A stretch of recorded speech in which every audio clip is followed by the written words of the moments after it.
ਸਤਿ ਸ਼੍ਰੀ ਅਕਾਲ। ਚੈਨਲ ਪੰਜਾਬੀ ਦੇਖ ਰਹੇ ਸਾਰੇ ਦਰਸ਼ਕਾਂ ਦਾ ਮੈਂ ਸ਼ਰੀ ਸਵਾਗਤ ਕਰਦੀ ਹਾਂ। ਬੁਲੇਟਿਨ ਦਾ ਆਗਾਜ਼ ਕਰ ਲੈਂਦੇ ਹਾਂ ਹੈਡਲਾਈਨਸ ਦੇ ਨਾਲ।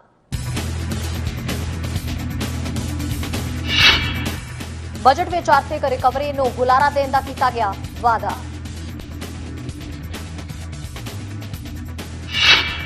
ਨਸ਼ਾ ਤਸਕਰ ਗਿਰੋਹ ਦੇ ਵਿੱਚ ਪੰਜਾਬੀਆਂ ਦਾ ਨਾਮ ਆਉਣ ਤੇ ਭਾਈਚਾਰਾ ਚਿੰਤਿਤ।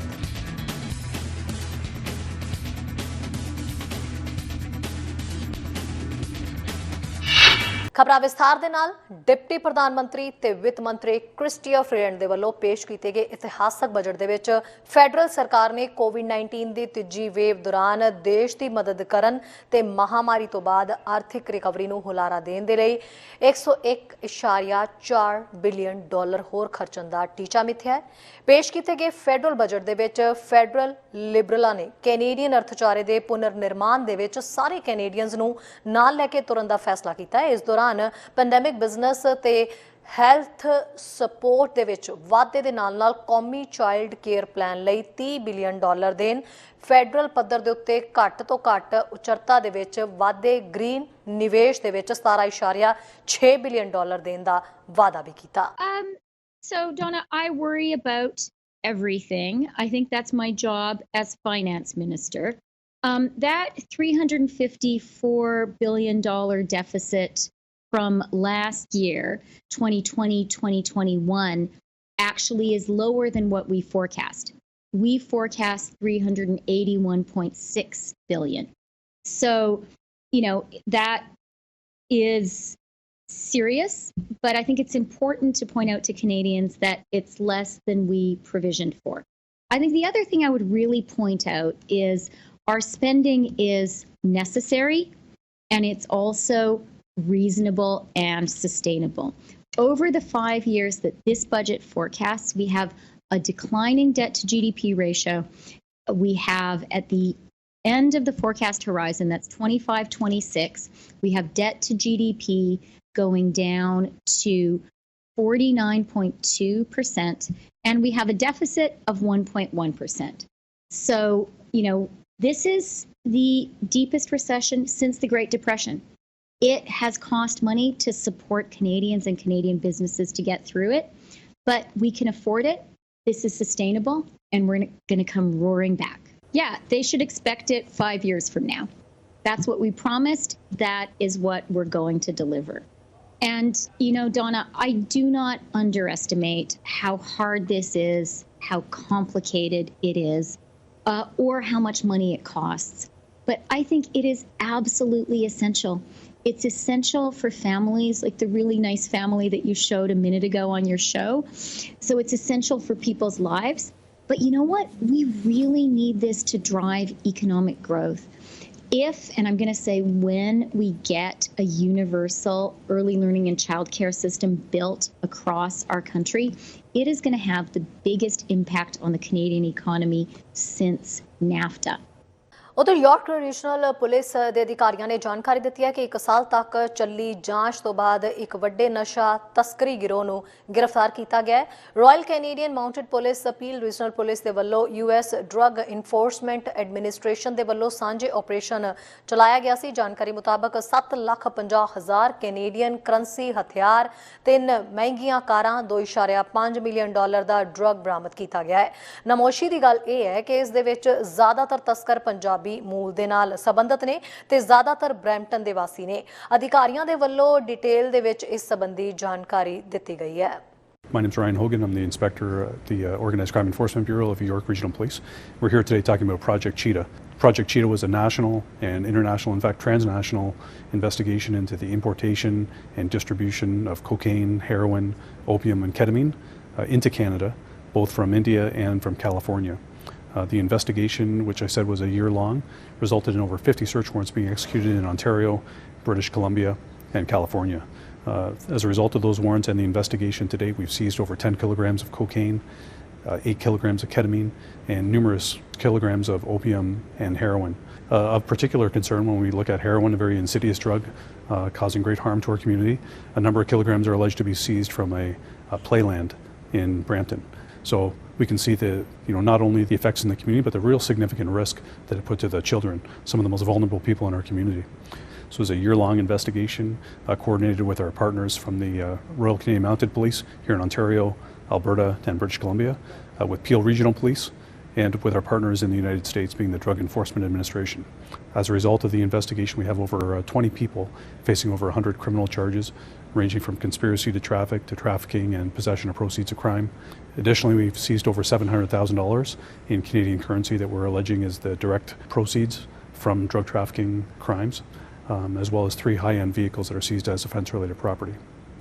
In one particular search warrant in Caledon, Ontario, we're alleging that the person who resided at that residence, who's facing numerous charges on a conspiracy to traffic and trafficking of multiple kilograms of drugs, was in possession of these firearms, 46 in fact, some of them very menacing in the firepower that they possess.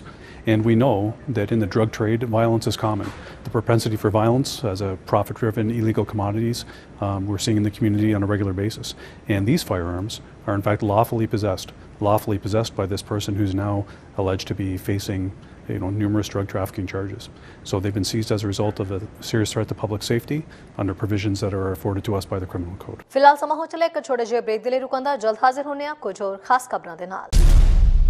ਸਵਾਗਤ ਹੈ break ਤੋਂ ਬਾਅਦ ਸਾਰੇ ਦਰਸ਼ਕਾਂ ਦਾ। If we break it down, on Saturday there were 4,362 cases. On Sunday, 4,250. And today, 4,447. That brings our 7-day average of daily cases to 4,348. This is a 15% increase over last week's 7-day average, and a 58% increase over the average from 2 weeks ago. Ontario has reported over 4,000 daily new cases for 6 of the last 7 days. And sadly, we are reporting an additional 71 deaths since Friday's update. We extend our deepest sympathies to the families, friends, and caregivers of those who have passed away from COVID-19, and to all those mourning the death of a loved one in these very difficult times. Hospitalizations and intensive care unit occupancy are once again at their highest level since the beginning of the pandemic. Today, there are 2,202 people in hospital and 755 in ICU with COVID-19. In terms of testing, 42,873 tests were processed yesterday, with a positivity rate of 10.5%. That is the highest positivity rate we've seen since the pandemic began. Our current 7-day average for percent positivity is 8.8%. We now have a total of 36,894 cases that have variants of concern confirmed. ਸੋ ਆਓ ਦੇਖਦੇ ਹਾਂ Edmonton ਤੋਂ senior ਪੱਤਰਕਾਰ ਸਰਦਾਰ ਕੁਲਮੀਤ ਸਿੰਘ ਸੰਘਾ ਦੀ ਖਾਸ report. Channel Punjabi ਵੇਖ ਰਹੇ ਸਮੂਹ ਦਰਸ਼ਕਾਂ ਨੂੰ ਕੁਲਮੀਤ ਸਿੰਘ ਵੱਲੋਂ ਨਿੱਘੀ ਜੀ ਆਇਆਂ। ਵਾਹਿਗੁਰੂ ਜੀ ਕਾ ਖਾਲਸਾ, ਵਾਹਿਗੁਰੂ ਜੀ ਕੀ ਫਤਿਹ। ਐਡਮਿੰਟਨ ਸ਼ਹਿਰ ਤੋਂ 2 ਖਬਰਾਂ ਲੈ ਕੇ ਤੁਹਾਡੇ ਲਈ ਦੋਸਤੋ ਹਾਜ਼ਰ ਹਾਂ। ਇੱਕ ਖਬਰ ਜਿਹੜੀ ਤੁਹਾਡੇ ਨਾਲ ਕੱਲ੍ਹ ਅਸੀਂ ਸਾਂਝੀ ਕੀਤੀ ਸੀਗੀ ਕਿ ਅਲਬਰਟਾ ਲੈਜਿਸਲੇਚਰ ਦੇ ਵਿੱਚ ਆਪੋਜੀਸ਼ਨ ਵੱਲੋਂ ਇੱਕ ਬਿੱਲ ਜਿਹੜਾ ਸੀਗਾ ਪੇਸ਼ ਕੀਤਾ ਜਾਣਾ ਸੀਗਾ, ਜਿਹਦੇ 'ਤੇ ਬਹੁਤ ਸਾਰੇ ਜਿਹੜੇ ਇੰਟੈਲੈਕਚੁਅਲ ਬੰਦੇ ਯੂਨੀਵਰਸਿਟੀ ਦੇ ਸੀਗੇ, ਉਹਨਾਂ ਨੇ ਖਤ ਲਿਖਿਆ ਸੀ ਸਰਕਾਰ ਨੂੰ ਵੀ ਤੁਸੀਂ ਜਿਹੜਾ ਅਲਬਰਟਾ ਰੌਕੀਜ਼ ਦੇ ਵਿੱਚ ਕੋਲ ਮਾਈਨਿੰਗ ਦਾ ਕੰਮਕਾਰ ਵਧਾਉਣ ਨੂੰ ਫਿਰਦੇ ਆ, ਉਹਦੇ 'ਤੇ ਮੁੜ ਕੇ ਗੌਰ ਕੀਤਾ ਜਾਵੇ। ਉਹ ਬਿੱਲ ਇਸੇ ਲਈ ਲਿਆਂਦਾ ਜਾਣਾ ਸੀਗਾ ਵੀ ਤਾਂ ਕਿ ਉੱਥੇ ਬਹਿਸ ਹੋ ਸਕੇ। ਪਰ ਜਦੋਂ ਜੀ ਕੱਲ੍ਹ ਲੈਜਿਸਲੇਚਰ ਦੇ ਵਿੱਚ ਉਹ ਗੱਲ ਜਿਹੜੀ ਆ ਅਲਬਰਟਾ ਸਰਕਾਰ ਨੇ ਯਾਨੀ ਕਿ UCP ਸਰਕਾਰ ਨੇ ਉਹ ਠੁਕਰਾ ਦਿੱਤੀ ਆ। ਉਹਦੇ 'ਤੇ ਹੁਣ ਬਹਿਸ ਨਹੀਂ ਹੋਣੀ ਅਤੇ ਬਿੱਲ ਉੱਥੇ ਫਲੋਰ 'ਤੇ ਹੀ ਖਤਮ ਹੋ ਜਾਣਾ ਹੈ। ਅਪੋਜੀਸ਼ਨ ਪਾਰਟੀ ਦੀ ਲੀਡਰ ਰੇਚਲ ਨੌਟਲੀ ਹੋਰਾਂ ਨੇ ਇਹ ਗੱਲ ਕਹੀ ਆ ਕਿ ਇੱਦਾਂ ਕਰਕੇ UCP ਸਰਕਾਰ ਨੇ ਇੱਕ ਕਿਸਮ ਦਾ ਅਲਬਰਟਾ ਦੇ ਲੋਕਾਂ ਦੇ ਨਾਲ ਵਿਸ਼ਵਾਸਘਾਤ ਕੀਤਾ, ਕਿਉਂਕਿ ਬਹੁਤ ਸਾਰੇ ਲੋਕਾਂ ਦੀ ਜਿਹੜੀ ਇਨਪੁਟ ਸੀਗੀ ਇਸ ਗੱਲਬਾਤ ਦੇ ਵਿੱਚ ਨਹੀਂ ਲਈ ਗਈ, ਕਿਉਂਕਿ ਜਿਹੜੇ ਮਾਹਰ ਲੋਕ ਆ ਉਹਨਾਂ ਨੇ ਇਹ ਗੱਲ ਕਹੀ ਸੀਗੀ ਵੀ ਦੇਖੋ ਜਿਹੜਾ ਇਹ ਅਸੀਂ ਉੱਥੇ ਕੋਲ ਮਾਈਨਿੰਗ ਲਈ ਜਿਹੜੇ ਕੈਮੀਕਲ ਵਗੈਰਾ ਉੱਥੇ ਪਾਉਂਦੇ ਆ ਜੀ, ਉਹ ਕਹਿੰਦੇ ਲੀਚ ਹੋ ਕੇ ਧਰਤੀ ਦੇ ਵਿੱਚ ਚਲੇ ਜਾਂਦੇ ਆ ਔਰ ਉਹਨਾਂ ਨੂੰ ਸੈਪਰੇਟ ਕਰਨ ਦਾ ਕੋਈ ਢੰਗ ਤਰੀਕਾ ਨਹੀਂ ਹੈ, ਅਤੇ ਉਹ ਪਾਣੀ ਜਿਹੜਾ ਉਹਨੂੰ ਪੋਲਿਊਟ ਕਰਦੇ ਨੇ ਔਰ ਸਾਰਾ ਅਲਬਰਟਾ ਜਿਹੜਾ ਉਸ ਪਾਣੀ ਦੇ ਉੱਤੇ ਡਿਪੈਂਡ ਕਰਦਾ ਆ। ਪਰ ਜੇਸਨ ਕੈਨੀ ਹੋਰਾਂ ਦੀ ਜਿਹੜੀ ਸਰਕਾਰ ਆ UCP ਦੀ, ਉਹ ਕਹਿੰਦੇ ਜੀ ਵੀ ਅਸੀਂ ਔਨਲਾਈਨ ਕੰਸਲਟੇਸ਼ਨਸ ਜਿਹੜੀਆਂ ਸੀਗੀਆਂ ਲੋਕਾਂ ਦੇ ਨਾਲ ਕੀਤੀਆਂ, ਜਿਹੜੀਆਂ ਕੱਲ੍ਹ ਯਾਨੀ ਕਿ ਮੰਡੇ ਵਾਲੇ ਦਿਨ ਹੀ ਉਹ ਬੰਦ ਹੋਈਆਂ ਜੀ, ਔਰ ਉਹਦੇ ਹਜੇ ਰਿਜ਼ਲਟ ਨਹੀਂ ਆਏ ਵੀ ਲੋਕਾਂ ਨੇ ਕੀ ਕਿਹਾ ਉਹਨਾਂ ਕੰਸਲਟੇਸ਼ਨਸ ਦੇ ਵਿੱਚ।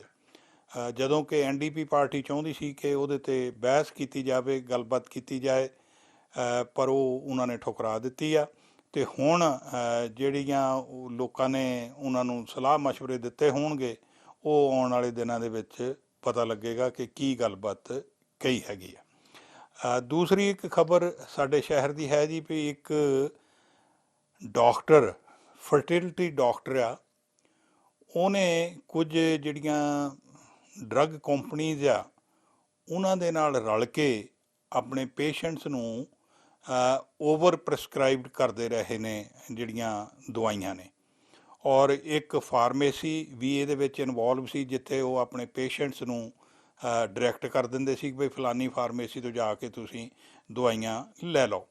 ਅਕਸਰ ਆਪਾਂ ਇੱਦਾਂ ਦੀ ਗੱਲਬਾਤ ਸੁਣਨ ਵਿੱਚ ਲੋਕਾਂ ਦੇ ਪਹਿਲਾਂ ਵੀ ਆਉਂਦੀ ਰਹੀ ਆ ਕਿ ਹਾਂ ਜੀ ਡਾਕਟਰ ਜਿਹੜੇ ਆ ਉਹ ਇੰਨੀਆਂ ਜ਼ਿਆਦਾ ਦਵਾਈਆਂ ਪ੍ਰਸਕ੍ਰਾਈਬ ਕਰਦੇ ਆ, ਉਹਨਾਂ ਨੂੰ ਇਸ ਤਰ੍ਹਾਂ ਪੈਸੇ ਮਿਲਦੇ ਨੇ। ਪਰ ਹੁਣ ਆਹ ਗੱਲ ਜਿਹੜੀ ਆ, ਇੱਕ ਫਰਟੀਲਿਟੀ ਡਾਕਟਰ ਜਿਹੜਾ ਔਰਤਾਂ ਨੂੰ ਉਹ ਜਿਹੜੀਆਂ ਦਵਾਈਆਂ ਓਵਰ ਪ੍ਰਸਕ੍ਰਾਈਬ ਕਰਦਾ ਰਿਹਾ, ਜਿਹਦੇ ਨਾਲ ਉਹਨਾਂ ਦੀ ਹੈਲਥ ਦੇ ਉੱਤੇ ਵੀ ਮਤਲਬ ਮਾੜਾ ਅਸਰ ਵੀ ਪੈਂਦਾ ਰਿਹਾ, ਔਰ ਉਹਨਾਂ ਨੂੰ ਇਹਨਾਂ ਗੱਲਾਂ ਦਾ ਪਤਾ ਨਹੀਂ ਲੱਗਾ।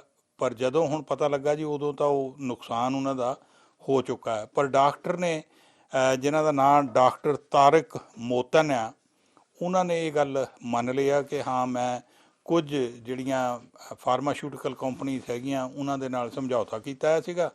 ਉਹਨੂੰ ਕਿੱਕ ਬੈਕਸ ਯਾਨੀ ਕਿ ਮੁੜ ਕੇ ਪੈਸੇ ਦਿੰਦੀਆਂ ਸੀਗੀਆਂ, ਔਰ ਉਹ ਪੈਸਿਆਂ ਦੇ ਨਾਲ ਆਪਣੀ ਪੜ੍ਹਾਈ ਲਿਖਾਈ ਦਾ ਕੰਮ ਕਰ ਰਿਹਾ ਸੀਗਾ। ਅਤੇ ਹੁਣ ਜਦੋਂ ਈਵਨ ਉਹ ਫਾਰਮੇਸੀ ਵਾਲੇ ਜਿਹੜੇ ਜੀ, ਉਹਨਾਂ 'ਤੇ ਵੀ ਰੈਗੂਲੇਟਰੀ ਜਿਹੜੀ ਅਥਾਰਟੀ ਆ ਉਹ ਉਸ ਫਾਰਮੇਸੀ 'ਤੇ ਵੀ ਪੁੱਛ ਪੜਤਾਲ ਕਰ ਰਹੀ ਆ ਕਿ ਉਹਨਾਂ ਨੇ ਇਹ ਕਿਉਂ ਕੀਤਾ, ਕਿਹੜੀ ਵਜ੍ਹਾ ਕਰਕੇ ਕੀਤਾ। ਪਰ ਜਦੋਂ ਅਲਬਰਟਾ ਹੈਲਥ ਸਰਵਿਸਿਜ਼ ਵਾਲਿਆਂ ਨੂੰ ਹਜੇ ਫੋਨ ਕਰਕੇ ਪੁੱਛਿਆ ਗਿਆ ਜੀ, ਤਾਂ ਉਹਨਾਂ ਨੇ ਕੋਈ ਵੀ ਜਵਾਬ ਦੇਣ ਤੋਂ ਨਾ ਕਰ ਦਿੱਤੀ ਆ। ਪਰ ਆਉਣ ਵਾਲੇ ਦਿਨਾਂ ਦੇ ਵਿੱਚ ਇਸ ਗੱਲਬਾਤ ਬਾਰੇ ਵੀ ਪਤਾ ਲੱਗੇਗਾ ਕਿ ਇਹਦੇ ਵਿੱਚ ਫਾਰਮੇਸੀ ਨੂੰ ਵੀ ਜਿਹੜਾ ਜੀ ਜੁਰਮਾਨਾ ਕੀਤਾ ਗਿਆ ਜਾਂ ਕੋਈ ਹੋਰ ਐਕਸ਼ਨ ਉਹਦੇ 'ਤੇ ਲਿਆ ਗਿਆ। ਪਰ ਜਿਹੜੇ ਪੇਸ਼ੈਂਟਸ ਨੇ ਉਹਨਾਂ ਨੇ ਆਪਣੇ ਜਿਹੜੀ ਜੀ ਸਿਹਤ ਵਜੋਂ ਉਹ ਬੜੇ ਘਬਰਾਏ ਹੋਏ, ਉਹ ਕਹਿੰਦੇ ਵੀ ਅਸੀਂ ਹੁਣ ਕਿਹਨੂੰ ਕੀ ਦੱਸੀਏ ਕਿ ਅਸੀਂ ਕਿੰਨੀਆਂ ਦਵਾਈਆਂ ਕਿੰਨੀ ਦੇਰ ਤੋਂ ਖਾ ਰਹੇ ਹਾਂ। ਚੈਨਲ ਪੰਜਾਬੀ ਲਈ ਕੁਲਮੀਤ ਸਿੰਘ ਸੰਘਾ, ਐਡਮੰਟਨ। ਬੁਲੇਟਿਨ ਦੇ ਅਖੀਰ ਦੇ ਵਿੱਚ ਗੱਲ ਅੱਜ ਦੀ ਦੋਸਤੋ, ਅੱਜ ਦੀ ਗੱਲ ਕੱਲ੍ਹ ਦੀ ਚੱਲ ਰਹੀ ਚਰਚਾ ਬਾਰੇ। ਕੱਲ੍ਹ ਟੋਰਾਂਟੋ ਦੇ ਵਿੱਚ ਇੱਕ ਨਸ਼ਾ ਤਸਕਰਾਂ ਦਾ ਗਰੋਹ ਪੁਲਿਸ ਨੇ ਸਾਹਮਣੇ ਲਿਆਂਦਾ, ਜਿਹਦੇ ਵਿੱਚ ਬਹੁਤ ਸਾਰੇ ਪੰਜਾਬੀ ਨਾਂ ਸ਼ਾਮਲ ਨੇ। ਲੋਕ ਇਹਦੇ ਬਾਰੇ ਅੱਜ ਗੱਲਾਂ ਕਰ ਰਹੇ ਨੇ। ਦਰਅਸਲ ਇਹ ਗੱਲ ਕੱਲ੍ਹ ਦੀ ਨਹੀਂ, ਪਿਛਲੇ 20-25 ਦਿਨ ਤੋਂ ਕਈ ਕਿਸਮ ਦੀਆਂ ਗੱਲਾਂ ਸਾਹਮਣੇ ਆ ਰਹੀਆਂ। 25 ਮਾਰਚ ਨੂੰ ਪਹਿਲੀ ਵਾਰ ਇਹ ਖਬਰ ਆਉਂਦੀ ਆ ਕਿ 26 ਲੋਕਾਂ ਨੂੰ ਚਾਰਜ ਕੀਤਾ ਪੁਲਿਸ ਨੇ। 5 ਮਿਲੀਅਨ ਦੇ ਕੀਮਤ ਦੀ ਡਰੱਗ ਫੜੀ ਆ, ਉਹਨਾਂ ਕੋਲੋਂ ਬਹੁਤ ਸਾਰੇ ਹਥਿਆਰ ਫੜੇ ਆ ਪਿਛਲੇ 1 ਸਾਲ ਦੇ ਵਿੱਚ ਕੈਨੇਡਾ ਦੇ ਵਿੱਚ। ਔਰ ਇਹ ਇੱਕ ਜੁਆਇੰਟ ਇਨਵੈਸਟੀਗੇਸ਼ਨ ਸੀਗੀ ਜਿਹੜੀ ਯਾਰਕ ਰੀਜਨਲ ਪੁਲਿਸ ਦੀ, ਟੋਰਾਂਟੋ ਪੁਲਿਸ ਸਰਵਿਸਿਜ਼ ਦੀ ਅਤੇ ਓਨਟਾਰੀਓ ਪ੍ਰੋਵਿੰਸ਼ੀਅਲ ਪੁਲਿਸ ਦੀ। ਉਹਨਾਂ ਨੇ ਇੱਕ ਪ੍ਰੋਜੈਕਟ ਕੀਤਾ ਸੀ, ਉਹਦਾ ਨਾਂ ਰੱਖਿਆ ਸੀ ਹੈਮਰ। ਉਹਦੇ ਵਿੱਚ ਇਹ ਸਾਰੀਆਂ ਗੱਲਾਂ ਸਾਹਮਣੇ ਆਈਆਂ, ਜਿਹੜਾ ਜਨਵਰੀ 2020 ਦੇ ਵਿੱਚ ਉਹਨਾਂ ਨੇ ਸ਼ੁਰੂ ਕੀਤਾ ਸੀ। ਇਹ ਟੋਰਾਂਟੋ ਦੇ ਵਿੱਚ, ਜਿੱਥੇ ਕਿ ਪੰਜਾਬੀਆਂ ਦੀ ਬਹੁਤ ਸੰਘਣੀ ਵਸੋਂ ਆ, ਉੱਥੇ ਦੀ ਗੱਲਬਾਤ ਸੀਗੀ, ਜਿਹਦੇ ਵਿੱਚ ਉਹਨਾਂ ਨੇ ਕਿਹਾ ਸੀ ਕਿ ਅਸੀਂ 35 ਸਰਚ ਵਾਰੰਟ ਜਿਹੜੇ ਐਗਜ਼ੀਕਿਊਟ ਕੀਤੇ ਆ ਪਿਛਲੇ ਸਾਲ, ਜਿਹਦੇ ਵਿੱਚ 27 ਗ੍ਰੇਟਰ ਟੋਰਾਂਟੋ ਏਰੀਆ ਦੇ ਵਿੱਚ ਆ। 26 ਲੋਕਾਂ ਨੂੰ ਉਹਨਾਂ ਨੇ ਕਸਟਡੀ ਦੇ ਵਿੱਚ ਇਸ ਕਨੈਕਸ਼ਨ ਦੇ ਵਿੱਚ ਲਿਆ ਸੀ। ਇਸ ਗੱਲ ਇਹ ਲੋਕਾਂ ਨੂੰ ਹਿਲਾ ਕੇ ਰੱਖ ਦਿੱਤਾ ਸੀ ਕਿ ਕੌਣ ਆ, ਕਿਹਨਾਂ ਕੋਲੋਂ ਇਹ ਜਿਹੜੀਆਂ 12 ਗਨਸ ਫੜੀਆਂ ਗਈਆਂ, 17 ਕਿਲੋ ਕੋਕੀਨ ਫੜੀ ਗਈ ਆ, 553 ਕਿਲੋ ਜਿਹੜੀ ਕੈਨਵਸ ਫੜੀ ਗਈ ਆ, ਜਾਂ 346 ਪੈਕਟ ਜਿਹੜੇ ਆ ਉਹ ਹੋਰ ਡਰੱਗ ਦੇ ਫੜੇ ਗਏ ਆ। ਇਹਦੇ ਤੋਂ ਬਾਅਦ 29 ਮਾਰਚ ਨੂੰ ਇੱਕ ਖਬਰ ਆਉਂਦੀ ਆ ਕਿ ਫਰਵਰੀ ਦੇ ਵਿੱਚ ਇੱਕ ਕੈਨੇਡਾ ਬਾਰਡਰ ਸਰਵਿਸਿਜ਼ ਏਜੰਸੀ ਨੇ, ਖਬਰ ਹੈ ਜਿਹੜੀ ਮਾਰਚ ਦੇ ਵਿੱਚ ਆਉਂਦੀ ਹੈ 29 ਮਾਰਚ ਨੂੰ, ਪਰ ਘਟਨਾ ਫਰਵਰੀ ਦੀ ਆ, ਕਿ Canada border services agency RCMP ਇਹਨਾਂ ਨੇ ਇੱਕ 2 ਜਿਹੜੇ ਕੰਟੇਨਰ ਸੀ ਡੈਲਟਾ ਪੋਰਟ ਬ੍ਰਿਟਿਸ਼ ਕੋਲੰਬੀਆ ਦੇ ਵਿੱਚ ਆਏ, ਉਹਨਾਂ ਨੂੰ ਡਿਸਕਵਰ ਕੀਤਾ, ਜਿਨ੍ਹਾਂ ਦੇ ਵਿੱਚ 2500 ਦੇ ਕਰੀਬ ਪੈਕਟ ਸੀ, ਹਰੇਕ ਦੇ ਵਿੱਚ 400 ਗ੍ਰਾਮ ਜਿਹੜੀ ਫੀਮ ਸੀ। ਔਰ ਏਡੀ ਵੱਡੀ ਮਾਤਰਾ ਦੇ ਵਿੱਚ, ਕੁਆਂਟਲਾਂ ਦੇ ਮਾਤਰਾ ਦੇ ਵਿੱਚ ਫੀਮ ਸਰੀ ਦੇ ਇੱਕ ਵੇਅਰ ਹਾਊਸ ਦੇ ਵਿੱਚ ਪਹੁੰਚੀ 12 ਫਰਵਰੀ ਨੂੰ। ਪੁਲਿਸ ਵਾਲਿਆਂ ਨੇ ਉਸ ਫੀਮ ਦੀ ਜਗ੍ਹਾ ਦੇ ਉੱਤੇ ਹੋਰ ਉੱਦਾਂ ਦਾ ਰਲਦਾ ਮਿਲਦਾ ਸਮਾਨ ਰੱਖ ਦਿੱਤਾ ਸੀ। ਜਦੋਂ ਇਹ ਸਰੀ ਦੇ ਇੱਕ ਵੇਅਰ ਹਾਊਸ ਦੇ ਵਿੱਚ ਪਹੁੰਚੀ, ਜਿੱਥੇ ਪੁਲਿਸ ਨੇ ਉੱਥੇ ਜਾ ਕੇ ਉਸ ਸ਼ਿਪਮੈਂਟ ਦੇ ਵਿੱਚ 5 ਲੋਕਾਂ ਨੂੰ ਫੜ ਲਿਆ, ਜਿਨ੍ਹਾਂ ਦੇ ਵਿੱਚੋਂ ਇੱਕ ਵੈਨਕੂਵਰ ਦਾ ਦੱਸਿਆ ਜਾਂਦਾ ਤੇ 4 ਅੰਟੈਰੀਓ ਦੇ ਦੱਸੇ ਜਾਂਦੇ ਆ। ਇਹਦੇ ਵਿੱਚ ਕੌਣ ਲੋਕ ਨੇ, ਕਿੱਥੇ ਆਈ ਹੈ, ਇਹਦੇ ਬਾਰੇ ਪੁਲਿਸ ਨੇ ਕੁਝ ਨਹੀਂ ਦੱਸਿਆ, ਪਰ ਇਹ ਜ਼ਰੂਰ ਆ ਕਿ ਇਸ ਇਲਾਕੇ ਦੇ ਵਿੱਚ ਵੀ ਪੰਜਾਬੀਆਂ ਦੀ ਸੰਘਣੀ ਵਸੋਂ ਆ। ਇਸ ਕਰਕੇ ਪੰਜਾਬੀ ਕਮਿਊਨਿਟੀ ਨੂੰ ਇਸ ਗੱਲ ਦੀ ਚਿੰਤਾ ਹੋਣੀ ਜਾਇਜ਼ ਆ। 9 ਅਪ੍ਰੈਲ ਨੂੰ ਇੱਕ ਖਬਰ ਆਉਂਦੀ ਆ ਕਿ ਜਿਹੜੇ ਸੈਕਰਾਮੈਂਟੋ ਕੈਲੀਫੋਰਨੀਆ ਦੇ ਵਿੱਚ ਫੈਡਰਲ ਏਜੰਟਸ ਤੇ ਕੈਨੇਡੀਅਨ ਅੰਡਰਕਵਰ ਏਜੰਟ ਆ, ਉਹ ਇੱਕ ਬਹੁਤ ਵੱਡੇ ਗਰੋਹ ਨੂੰ ਨੰਗਿਆਂ ਕਰਦੇ ਆ ਇੱਕ ਇੰਟਰਨੈਸ਼ਨਲ ਡਰੱਗ ਟ੍ਰੈਫਿਕਿੰਗ ਆਪਰੇਸ਼ਨ ਦੇ ਵਿੱਚ, ਜਿਹੜਾ ਕਿ ਡੇਵਿਸ, ਉੱਥੇ ਸੈਕਰਾਮੈਂਟੋ, ਰੋਜ਼ਵਿਲ ਉਹਦੇ ਨੇੜੇ ਤੇੜੇ ਚੱਲ ਰਿਹਾ। 3 ਲੋਕਾਂ ਨੂੰ ਬੁੱਕ ਕੀਤਾ ਜਾਂਦਾ ਸੈਕਰਾਮੈਂਟੋ ਦੇ ਵਿੱਚ। ਬਹੁਤ ਕੁਛ ਇਸ ਮਾਮਲੇ ਦੇ ਵਿੱਚ ਵੀ ਸਾਹਮਣੇ ਆਉਂਦਾ। ਇਹਦੇ ਵਿੱਚ ਸਿੱਧਾ ਸਿੱਧਾ ਉਹ ਪੰਜਾਬੀਆਂ ਦਾ ਨਾਂ ਦੱਸਦੇ ਆ ਕਿ ਇੱਕ ਅੰਡਰਕਵਰ ਆਫੀਸਰ ਕਿਸ ਤਰ੍ਹਾਂ ਡਰੱਗ ਬਾਈ ਕਰਦਾ ਯੂਨਾਈਟਿਡ ਸਟੇਟਸ ਦੇ ਵਿੱਚ, ਉਹਦੇ ਕੈਨੇਡਾ ਨਾਲ ਕਿੱਦਾਂ ਜਿਹੜੇ ਲਿੰਕ ਜੁੜਦੇ ਆ, ਔਰ 3 ਪੰਜਾਬੀਆਂ ਦੇ ਨਾਂ ਸਾਹਮਣੇ ਆਉਂਦੇ ਔਰ ਉਹਨਾਂ ਨੂੰ ਚਾਰਜ ਕੀਤਾ ਜਾਂਦਾ। ਕਈ ਤਰ੍ਹਾਂ ਦੀ ਡਰੱਗ, ਹੈਰੋਇਨ, ਓਪੀਅਮ, ਕੈਟਾਮਾਈਨ ਉਹਨਾਂ ਦੇ ਇਸ ਸੰਬੰਧ ਦੇ ਵਿੱਚ ਦੱਸੀ ਜਾਂਦੀ ਆ। ਕੱਲ੍ਹ ਘਟਨਾ ਜਿਹੜੀ ਵਾਪਰਦੀ ਆ, ਕੱਲ੍ਹ ਇੱਕ ਖਬਰ ਆਉਂਦੀ ਆ ਕਿ 2 ਦਰਜਨ GTA ਦੇ ਵਿੱਚ ਲੋਕਾਂ ਨੂੰ ਚਾਰਜ ਕੀਤਾ ਤੇ ਪੁਲਿਸ ਦੱਸ ਰਹੀ ਆ ਕਿ ਉਹਨਾਂ ਨੇ ਇੱਕ ਇੰਟਰਨੈਸ਼ਨਲ ਡਰੱਗ ਟ੍ਰੈਫਿਕਿੰਗ ਰਿੰਗ ਜਿਹੜਾ ਉਹਨੂੰ ਨੰਗਿਆ ਕੀਤਾ, ਜਿਹਦਾ ਸੰਬੰਧ ਵੈਸਟਰਨ ਕੈਨੇਡਾ ਦੇ ਨਾਲ, ਕੈਲੀਫੋਰਨੀਆ ਦੇ ਨਾਲ ਤੇ ਇੰਡੀਆ ਦੇ ਨਾਲ। ਇਹ ਸਾਰੀਆਂ ਗੱਲਾਂ ਬਾਤਾਂ ਤੁਸੀਂ ਸੁਣੀਆਂ। York regional police, peel police ਤੇ RCMP ਨੇ ਇਹ ਪ੍ਰੋਜੈਕਟ, ਇਹਦਾ ਨਾਂ ਰੱਖਿਆ ਉਹਨਾਂ ਨੇ ਚੀਤਾ। ਇਸ ਪ੍ਰੋਜੈਕਟ ਚੀਤਾ ਦੇ ਵਿੱਚ ਉਹਨਾਂ ਨੇ ਕਈ ਮਹੀਨੇ ਲਾ ਕੇ 2 ਤੋਂ ਜ਼ਿਆਦਾ ਮਿਲੀਅਨ ਦੀ ਡਰੱਗ ਫੜੀ ਆ। 10 ਕਿਲੋ ਕੋਕੇਨ ਦੱਸਦੇ ਆ, 8 ਕਿਲੋ ਕੈਟਾਮਾਈਨ ਦੱਸਦੇ ਆ, 3 ਕਿਲੋ ਹੈਰੋਇਨ ਦੱਸਦੇ ਆ ਤੇ 2.5 ਕਿਲੋ ਫੀਮ ਦੱਸਦੇ ਆ। 7 ਲੱਖ ਤੋਂ ਜ਼ਿਆਦਾ ਡਾਲਰ ਫੜਿਆ ਉਹਨਾਂ ਨੇ ਕੈਨੇਡੀਅਨ ਕਰੰਸੀ ਤੇ 48 ਹਥਿਆਰ ਫੜੇ ਆ। ਇਹ 4 ਘਟਨਾਵਾਂ ਪਿਛਲੇ 1 ਮਹੀਨੇ ਤੋਂ ਘੱਟ ਸਮੇਂ ਦੇ ਵਿੱਚ ਵਾਪਰੀਆਂ। ਇਹ 4 ਘਟਨਾਵਾਂ ਦੀ ਚਿੰਤਾ ਕਿਉਂ ਆ?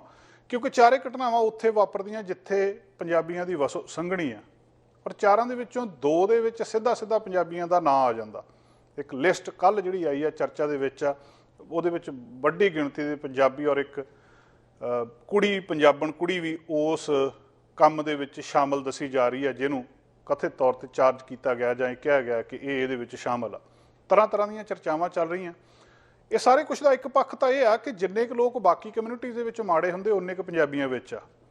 ਕਣਕ 'ਚ ਕਾਂਗਿਆਰੀ ਹੋ ਜਾਂਦੀ ਆ। ਇਹਨਾਂ ਨੂੰ ਲੈ ਕੇ ਜਨਰਲਾਈਜ਼ ਨਹੀਂ ਕੀਤਾ ਜਾਣਾ ਚਾਹੀਦਾ ਕਿ ਪੰਜਾਬੀ ਬਹੁਤ ਮਾੜੇ ਆ ਜਾਂ ਪੰਜਾਬੀ ਕੋਈ ਇਹ ਡਰੱਗ ਦੇ ਧੰਦੇ 'ਚ ਇਨਵੋਲਵ ਆ। ਜਿਹੜੇ ਫੜਨ ਵਾਲੇ ਪੁਲਿਸ ਵਾਲੇ ਉਹ ਵੀ ਪੰਜਾਬੀ ਹੋਣਗੇ। ਕਿੰਨੇ ਕਿੰਨੇ ਉੱਚੇ ਅਹੁਦਿਆਂ ਦੇ ਉੱਤੇ ਪੰਜਾਬੀ ਜਾਂ ਜਿਹੜੇ ਭਾਰਤੀ ਕਮਿਊਨਿਟੀ ਦੇ ਲੋਕ ਆ ਉਹ ਇੱਥੇ ਬੈਠੇ ਆ ਕੈਨੇਡਾ, ਅਮਰੀਕਾ ਦੇ ਵਿੱਚ। ਇਹ ਦੱਸਣ ਦੀ ਲੋੜ ਨਹੀਂ ਆ ਕਿ ਇਹ ਜਾਣ ਬੁੱਝ ਕੇ ਇਸ ਗੱਲ ਨੂੰ ਹਾਈਲਾਈਟ ਨਹੀਂ ਕਰਨਾ ਚਾਹੀਦਾ ਕਿ ਆਪਣੀਆਂ ਗੱਲਾਂ ਨੂੰ ਬਾਕੀਆਂ ਕਮਿਊਨਿਟੀ ਦੇ ਵਿੱਚ ਵੀ ਹੈਗੇ ਆ, ਉਨੇ ਕੁ ਸਾਡੇ 'ਚ ਹੈਗੇ ਆ, ਇਹ ਕਦੇ ਵੀ ਖਤਮ ਨਹੀਂ ਹੁੰਦੇ। ਦੂਜੀ ਗੱਲਬਾਤ ਇਹਦੇ ਬਾਰੇ ਇਹ ਕਹੀ ਜਾਂਦੀ ਆ ਕਿ ਜਦੋਂ ਪੰਜਾਬੀ ਜਾਂ ਇੰਡੀਅਨ ਕੋਈ ਪ੍ਰਾਪਤੀ ਕਰਦਾ ਜਾਂ ਉੱਚੇ ਅਹੁਦੇ 'ਤੇ ਜਾਂਦਾ ਜਾਂ ਉਹ ਇੱਕ ਬਹੁਤ ਵੱਡੇ ਥਾਂ 'ਤੇ ਪਹੁੰਚਦਾ, ਉਹਦੀ ਗੱਲਬਾਤ ਇੰਨੀ ਕਿਉਂ ਨਹੀਂ ਕੀਤੀ ਜਾਂਦੀ? ਹੁਣ ਇਸ ਗੱਲ ਨੂੰ ਕਿਉਂ ਇੰਨਾ ਸੋਸ਼ਲ ਮੀਡੀਆ ਦੇ ਉੱਤੇ ਜਾਂ ਦੂਜੇ ਜਿਹੜਾ ਮੇਨ ਸਟ੍ਰੀਮ ਮੀਡੀਆ ਉਹਦੇ ਵਿੱਚ ਚੱਕਿਆ ਜਾ ਰਿਹਾ? ਇੱਕ ਗੱਲ ਇਹ ਵੀ ਆ ਕਿ ਇਹਦੇ ਬਾਰੇ ਸਾਡੇ ਵਰਗੇ ਅਸੀਂ ਜ਼ਿਆਦਾ ਚਰਚਾ ਕਰੀ ਜਾਂਦੇ, ਮੇਨ ਸਟ੍ਰੀਮ ਮੀਡੀਆ 'ਚ ਸ਼ਾਇਦ ਉਨੀ ਚਰਚਾ ਨਾ ਹੋਵੇ। ਅਸੀਂ ਇਸ ਗੱਲ ਨੂੰ ਜ਼ਿਆਦਾ ਚੱਕੀ ਜਾਂਦੇ ਕਿ ਇਹ ਡਰੱਗਸ ਆ ਅਤੇ ਸਾਰਾ ਕੁਛ ਆ ਪੰਜਾਬੀ ਇਹਦੇ ਵਿੱਚ ਇਨਵੋਲਵ ਆ।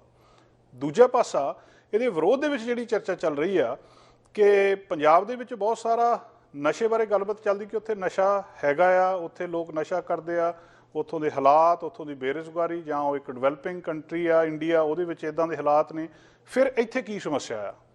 ਜੇ ਉੱਥੇ ਨਸ਼ਾ ਆ ਤਾਂ ਫਿਰ ਇੱਥੇ ਕਿਉਂ ਆ ਰਿਹਾ? ਇਹਦਾ ਮਤਲਬ ਕਿਤੇ ਨਾ ਕਿਤੇ ਕਲਚਰਲ ਸਮੱਸਿਆ ਵੀ ਹੋ ਸਕਦੀ ਆ ਕਿ ਜੇ ਬਹੁਤ ਸਾਰੇ ਗੀਤਾਂ ਦੇ ਵਿੱਚ, ਬਹੁਤ ਸਾਰੀਆਂ ਗੱਲਾਂ ਦੇ ਵਿੱਚ, ਗੱਲਾਂ ਬਾਤਾਂ ਦੇ ਵਿੱਚ ਨਸ਼ੇ ਨੂੰ ਪ੍ਰਮੋਟ ਕੀਤਾ ਜਾਂਦਾ ਤਾਂ ਫਿਰ ਕਿਤੇ ਵੀ ਚਲੇ ਜਾਓ ਉੱਥੇ ਇਹ ਸਮੱਸਿਆ ਉਸੇ ਤਰ੍ਹਾਂ ਰਹਿਣੀ ਆ। ਇਹਨੂੰ ਬਹੁਤ ਵੱਡੇ ਪੱਧਰ 'ਤੇ ਐਡਰੈਸ ਕਰਨ ਦੀ ਲੋੜ ਆ। ਅਤੇ ਦੂਜਾ ਪੱਖ ਇਹ ਵੀ ਆ ਕਿ ਇਹਦੀ ਚਰਚਾ ਹੋਣੀ ਚਾਹੀਦੀ ਆ। ਘੱਟੋ ਘੱਟ ਇਹ ਇੱਕ ਜਿਹੜੇ ਲੋਕ ਇਹਦੇ ਵਿੱਚ ਇਨਵੋਲਵ ਨੇ ਉਹ ਬਹੁਤ ਸ਼ਰਮਨਾਕ ਕੰਮ ਕਰ ਰਹੇ, ਔਰ ਉਹਨਾਂ ਨੂੰ ਸ਼ਰਮਿੰਦਾ ਕੀਤਾ ਜਾਣਾ ਚਾਹੀਦਾ, ਔਰ ਇਹਦੀ ਬਾਰ-ਬਾਰ ਗੱਲ ਹੋਣੀ ਚਾਹੀਦੀ ਹੈ ਕਿ ਗਲਤ ਗੱਲ ਆ, ਤਾਂ ਕਿ ਬਾਕੀ ਜਿਹੜੇ ਲੋਕ ਆ ਜਾਂ ਅਗਲੀ ਪੀੜ੍ਹੀ ਆ ਉਹ ਬਰਬਾਦ ਨਾ ਹੋ ਸਕੇ। ਅੱਜ ਦੀ ਗੱਲ ਇਸ ਚੱਲ ਰਹੀ ਚਰਚਾ ਉੱਪਰ ਇਸ ਆਸ ਨਾਲ ਕਿ ਇਦਾਂ ਦਾ ਕੰਮ ਅੱਗੇ ਤੋਂ ਨਹੀਂ ਹੋਊਗਾ ਤੇ ਅਸੀਂ ਇਦਾਂ ਦੀਆਂ ਗੱਲਾਂ ਤੇ ਚਰਚਾ ਨਹੀਂ ਕਰਾਂਗੇ। ਸੋ ਖਬਰਾਂ ਤੇ ਜਾਣਕਾਰੀਆਂ ਦਾ ਸਿਲਸਿਲਾ ਫਿਲਹਾਲ ਇੱਥੇ ਮੁੱਕਦਾ। ਨਵੀਆਂ ਤੇ ਤਾਜ਼ਾ ਖਬਰਾਂ ਲੈ ਕੇ ਫਿਰ ਤੋਂ ਹਾਜ਼ਰ ਹੋਵਾਂਗੇ। ਇਜਾਜ਼ਤ ਚਾਹੁੰਦੇ ਹਾਂ। ਧੰਨਵਾਦ। ਸਾਡਾ ਹਰ ਇੱਕ ਪ੍ਰੋਗਰਾਮ ਦੇਖਣ ਤੇ ਸਾਡੇ ਨਾਲ ਜੁੜਨ ਲਈ ਸਬਸਕ੍ਰਾਈਬ ਕਰੋ ਚੈਨਲ ਪੰਜਾਬੀ ਤੇ ਨੋਟੀਫਿਕੇਸ਼ਨ ਲਈ ਬੈਲ ਆਈਕਨ ਵਾਲੇ ਬਟਨ ਤੇ ਕਲਿੱਕ ਕਰੋ।